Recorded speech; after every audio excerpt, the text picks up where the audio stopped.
Hello and welcome to Startup Champions 2.0, the show where you meet and learn from National Startup Award winning founders. In the episode today, you will meet our startup champion from the transport space. They are Ruben Bridge. Also, you will take step number 3 of how to start a startup. So, Ruben Bridge and how to start a startup. India has about 774 districts. Every district has several tehsils. About 64.5% population resides in rural India. 64.5% of 1.38 billion people is a very, very large number. Now imagine if there was a way to connect this massive population with internet and supply chain. In urban cities, if you were to get an Aadhaar card printed, all it takes is probably 5 minutes and 2 rupees, maybe. But to do the same in a village in India even today, it takes 20 to 60 minutes of a bus ride and 50 rupees of internet access and printout charges. Now imagine if you were to create entrepreneurs at the tehsil level. How will you increase the efficiency of over 500 million people and hence the economy? This means if someone from Gorakhpur's Khajni Tehsil orders a laptop, TV, or wants to open a bank account or get digitally connected, it will become as simple as it is in the cities like Delhi, Mumbai, and Bangalore. Of course, Bharat will progress and you will create wealth. This is exactly what our startup champion has done. They're creating entrepreneurs across the country's tehsils. Let's now, of course, meet our startup champions for today.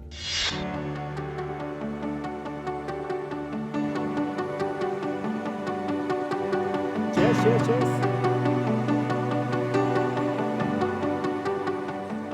In my previous entrepreneurial venture, I had seen millions of young people struggling to find jobs. We co-founded OneBridge in 2016 to provide economic opportunities to our young people in their villages itself as entrepreneurs by leveraging a technology platform and delivering a variety of services to the village consumers. OneBridge's vision is to empower entrepreneurs and usher in rural abundance by bringing in last mile connectivity, digital payments and products and services to our village consumers all on our technology platform and generating additional incomes for our entrepreneurs. All our 10,000 entrepreneurs who are in our network today operate on a very simple OneBridge Advisor app, which is completely developed in-house by our own team. They can add money using UPI as a platform or cards as a platform so that these transactions are completely digital. They can also go and see how much money they have. They can ask for a withdrawal on this app for that money that they have. Our mission by 2025 is to have 100,000 entrepreneurs earning an additional 1 lakh of income per annum by being on our platform.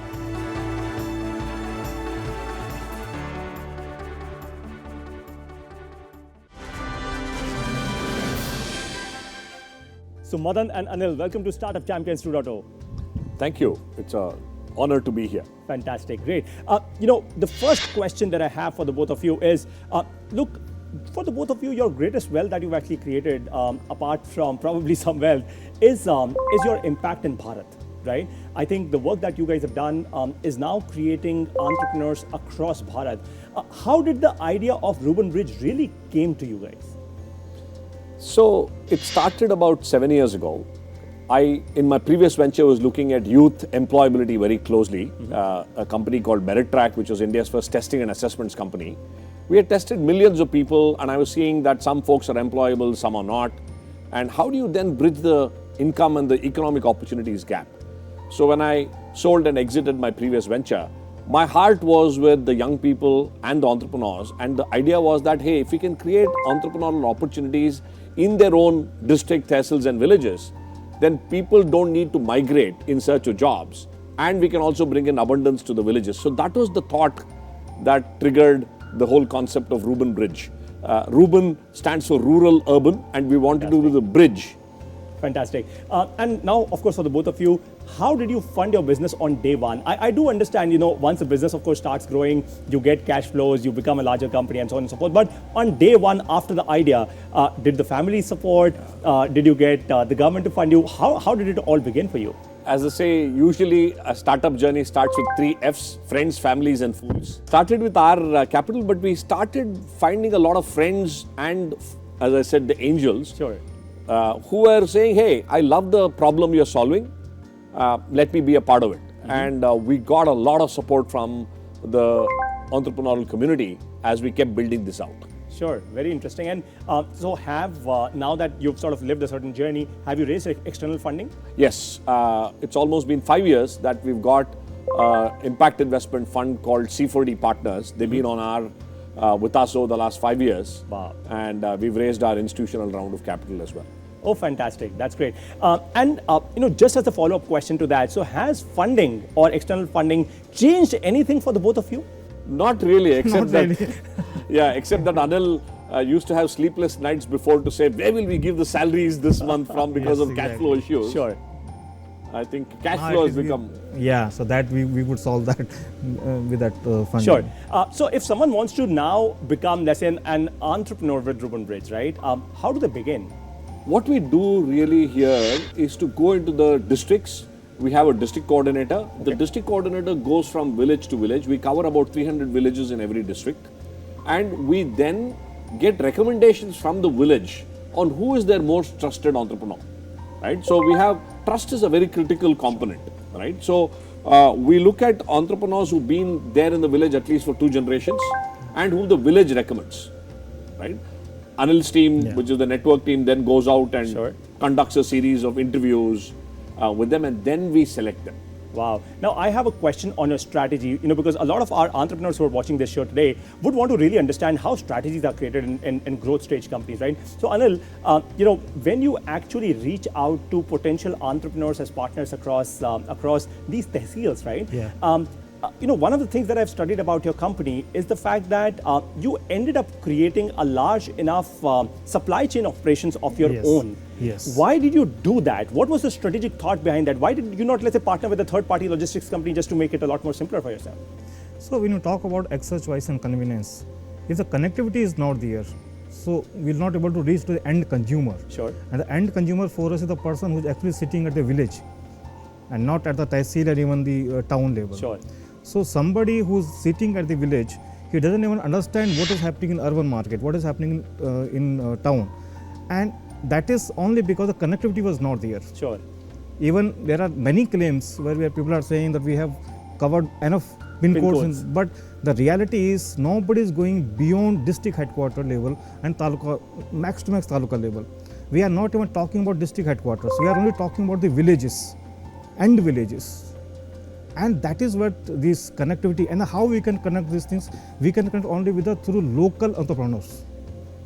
And it is not that others are not able to do. They are not able to because economically it is not possible to do. We are able to do because we are choosing the person from the same village, and we are choosing the person who is actually from the same taluka, same tehsil. But tell me something. You've already done that. But why have you created your own supply chain? Why that decision? Why not just partner with a third-party logistics company and do that? So, if you talk about, so we are not calling ourselves as a transport company. Sure. We are a last mile delivery company. Got it. So last mile delivery, we are actually connecting tehsil to the villages. Wow. Right. And whatever the infrastructure already exists, we are using that. Got it. And that is where we are able to optimize the cost. And just to add to that, Paritosh, see, the whole focus for us is on the customer experience. Let's say you ordered a pressure cooker. Let's say, right? And I've come to your doorstep, taken the order, taken the money, but if the product does not reach you in 3 days committed, you're going to feel, kya ho raha hai? Of course. Right? So we want to make sure that the experience doesn't break down till the last mile, and therefore we need to control that pipe. But you guys never thought of it as a cost, that wow, we are incurring so much more cost in the company? The cost has to be justified by the revenues that are generated. So it's a chicken and egg. You hit a right thing. Sure. Because volumes are not there, costs are high. Sure. Right? And because you're not able to invest to build the volumes, cost will continue to remain a constraint. So we are trying to increase the volumes so that the per unit cost comes down. Exactly. And that is a very, very good learning for all of you. Realize this. Look, an entrepreneur fundamentally fails. The biggest chunk of failure is actually a wrong business model. What they've been actually able to crack is the right business model, volumes, and of course, Bharat is all about volumes. On that note, we will take a very, very short break, but don't go anywhere right now, because after the break, you will actually learn from Ruben Bridge, from both Anil and Madan, on how they've been able to create the right business model, and also also something very, very important for you, which is, how they are creating entrepreneurs all across Bharat, and how can you associate with them and build your own successful startup. I will see you on the other side of this break.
Welcome back once again to Startup Champions 2.0, and now you will learn the most important lesson for your own startup. Madan and Anil, you've already answered a lot of interesting questions, but now is the time to answer the toughest question. The toughest one being, look, you've actually cracked a very, very important business model that works in Bharat. We are actually not a country, we are a community, right? And you have actually been able to build and engage a community of over 18,000 entrepreneurs is what I've known about you. Tell me and tell our audience about how did you build this community, right? Do you guys actually go on the field to do all of this, or do you have a team to do all of this? And what does it really take from you to keep them engaged and keep them active in your network? We are present in about 77 districts in the country today. Okay. And in each of the districts, OneBridge or Ruben Bridge has a presence on the ground with a full-time team of district coordinators, tehsil coordinators. They go from village to village and get a recommendation from the village leaders on who is the most trusted entrepreneur in that community. Wow. We then run an interview, run a selection process, and then onboard that person as an entrepreneur. Trust, as you rightly said, and community is the most important part for us. That we are not trying to there to sell anything. We are trying to listen to what they want, when they want it, how they want it, and make sure that we are building the bridge to make that happen. Very interesting. And just to talk about OneBridge, so Ruben Bridge, of course, is your company, but what is OneBridge? OneBridge is the brand we have created in the villages. Sure. Right? And it's a very beautiful connotation because it's the bridge between rural and urban. And is this a mobile app or a website? What exactly is this? It's an app. It's an assisted commerce app for our entrepreneurs. The consumers see only a chatbot, a WhatsApp chatbot. But if you go into our villages, you will see a OneBridge Point, which is a physically branded center. Yes. You will see a OneBridge advisor, who's a women entrepreneur who's going around house to house and creating this community that we call as Kutum. Maybe you want to talk about the Kutum? Please. So when you're talking about Kutum, Kutum is a parivar for us. So basically, right. So we are only building that trust within that community. So that is why the Madan was saying that we are not selling anything. We are not going and forcing anyone to buy any product. We are only understanding the requirement, whatever requirement they have, and we are trying to bridge that gap. So whatever demands and supply, and that is what we are trying to do here through our local entrepreneurs. Got it. And the major thing here is the general perception that people are migrating, or maybe they want to migrate, but the truth is they are migrating only because they don't have opportunities there at the village. We are only trying to solve that problem for them so that we can take the services to their doorstep where they can actually earn whatever they are doing at the village. They can add on their earning, plus they can get all the convenience whatever they can get in urban in the same village. At their doorstep. At the doorstep. Yes. Fantastic. So the big one lesson for all of you is very, very simple. Two important keywords, trust and community. And now comes the third most important keyword. Open your eyes. You've never seen something of this sort all of your life. I'll tell you what. This is the metaverse. This is the metaverse for the rural India. This is the metaverse for the Bharat. Madan and Anil, please tell us what this is all about. The Oculus device with Kutum written on it. Please, tell us more about it. Go ahead. Sure. So one of the questions that we've always been asked, and there was a very interesting situation a few years ago. We had taken some of our entrepreneurs to a large mall in Bangalore. Okay. There was this entrepreneur from a village called Kilara in Mandya, Abhishek, who kept asking me, why can't I have a mall in my village? And I kept telling him, who will go to come and build a large mall for a 5,000 people population village? It doesn't make sense. Sure. And he made a statement saying, your technology guys, you figure something out. And that's when it struck me saying, hey, if the people can't go to the mall, why can't the mall go to the people? Correct. Right? And that's when we said, what if we leverage this emerging technology, which is the metaverse, and create superlative consumer experiences for our consumers in the villages? And can our entrepreneurs go door to door, having people put on this device, and we are building the world's first electric vehicle showroom inside this metaverse. We have now people coming in and viewing EVs inside the metaverse. Wow. They can see it, change colors, they can start the engine, figure out how the engine is running, etc., etc., and then decide that here is how I want to take it forward, right? I want to buy or whatever. So for us, a metaverse is a tool to bring phenomenal brands and experiences for consumers right at their doorstep in the villages, and bring them that convenience to say you don't have to travel 50 kilometers, 100 kilometers to visit a showroom. Sure. Now the showroom is coming to your doorstep. So what you're fundamentally telling me, trust me, this is mind-boggling. So you're saying that to the tehsils, to the smallest villages of Bharat, you are actually taking an Oculus device. Yes. Somebody will wear it. Yes. There. Yes. They will experience a bike, a TV, I don't know, a laptop in the metaverse, and then they'll be able to order that product. Yes, yes. And we have now bikers, vans now visiting village by village every day, running these experiences in those villages. Wow. And have you already started with some of this as an experiment? Are there any numbers around it? Yes, so this predates about 3 years ago. We had done India's first ever virtual reality mall for rural consumers. A VR mall. VR VR mall. mall, We had yeah. brought in tractors, we had brought in Yes. two-wheelers, etc. We had tested about 200,000 odd consumers on that. Of course, technology was very clunky. Phones were too small on the memory, 2G, etc. 2G, yeah. But with 5G, with this kind of technology now being available, and this cost will fall down dramatically. Sure. The world is going to change. Big lesson for all of you here. Imagine this fact and imagine it extremely well. Just try and feel it with me.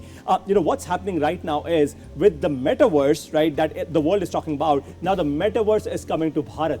Imagine everyone says there is gold lying at the bottom of the pyramid, but that gold lying at the bottom of the pyramid is right now in Madan's and Anil's hands. The metaverse is coming to Bharat, and Bharat will start buying things, understanding things, maybe learning new things out of the metaverse. Out of that, I have one more question, for you guys for the segment, and that is, do you also train your entrepreneurs? Do you also make people learn new things via the metaverse? Absolutely. In fact, our EV training module is being done on the metaverse. Wow. For our mechanics in our villages, explaining what an EV is, what are the 5 ways to troubleshoot it. Correct. We're building all the content inside the metaverse. As you rightly said, Paritosh, this is just the tip of the iceberg. Wow. Imagine applications in healthcare, in education, in skills training, Sure. in agri-tech. Sure. If you can create a distribution mechanism, Imagine, right. then the world's The world just opens up. So Exactly. what you're fundamentally doing actually is this. You said that you are actually a last mile delivery company. I don't even see you like that. I actually see you as a company that's creating the future of Bharat, right? That's what you're actually doing. The top 3 lessons for you from this session are: number 1, customers pay for convenience. Number 2, train your people to be problem solvers and act like entrepreneurs. Number 3, you can build a large impact company by serving the tier 3, 4, 5, 6 cities of Bharat. Remember, business grows when your customers grow. It's time for a break. On the other side, you will take step number 3 of how to start a startup. Meet me on the other side.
Welcome back to Startup Champions 2.0.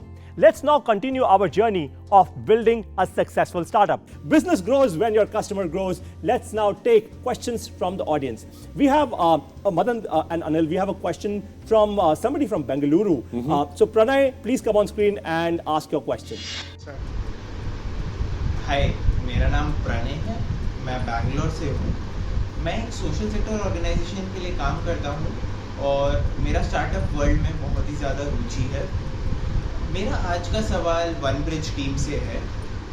मैं ये जानना चाहता हूँ कि जब आपने शुरुआत की तो आप छोटे छोटे गांव और तहसीलों तक कैसे पहुँचे? That's a great question.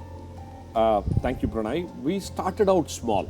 In fact, for first 1 year, we had only 100 entrepreneurs that we worked with. That too in only 2 districts. Because we wanted to understand what does it take to engage with them? What does it take to build trust? So we didn't scale overnight. Sure. We tested, we tried, we must have tried some 20 experiments with these 100 entrepreneurs over a period of 1 year. Okay. We learned from failures. We said, hey, this does not work. And then once we had a handle on how to grow this, Sure. then we started scaling it up. Interesting. On that note, something extremely important that Madan has said, and I am going to build upon that because now you know is the part to learn how to start a startup, and now you will realize and learn step number 3 of how to start your startup and take it to success. This is called building an MVP or an MVS. So what Madan just said was actually building an MVP, a minimum viable product. Am I there with you? Yes. Completely. Fantastic, great. So don't now miss even a single second of this episode because right now you are going to learn how to build an MVP. So realize this, the framework is very, very simple. Before you end up solving a very, very large problem like Madan and Anil have actually solved, start small. Start by building an MVP, which is a minimum viable product. So realize what exactly is the topmost burning problem of your customer. So if your customer has 10 different problems, prioritize the topmost problem out of those 10 and ensure that you only build a solution that solves that one top problem. For you to do that, of course, you will have to speak with your customers like Madan and Anil did, right? You've spoken to your customers. You went to, to create just 100 entrepreneurs, multiple sets of experiments and experiences with it, and then you started scaling up. So before you invest your time and money in terms of scaling up your company, ensure that you build either an MVP, which is a minimum viable product if you're a product company, or an MVS, which is a minimum viable service if you're a services company. I hope that how to start a startup step 3 is really valuable for you. Implement it in your business and you will ensure that you don't fall into the trap of 99% of the startups that actually fail in the first year of operations in India. Thank you so much for joining us in this episode. Ensure that you create your videos, launch them on social media with the official hashtag #StartupChampions2, and do give feedback to Madan and Anil as well. Connect with them, take your startup forward, take your career forward. Keep watching Startup Champions 2.0. Thank you so much for joining us today.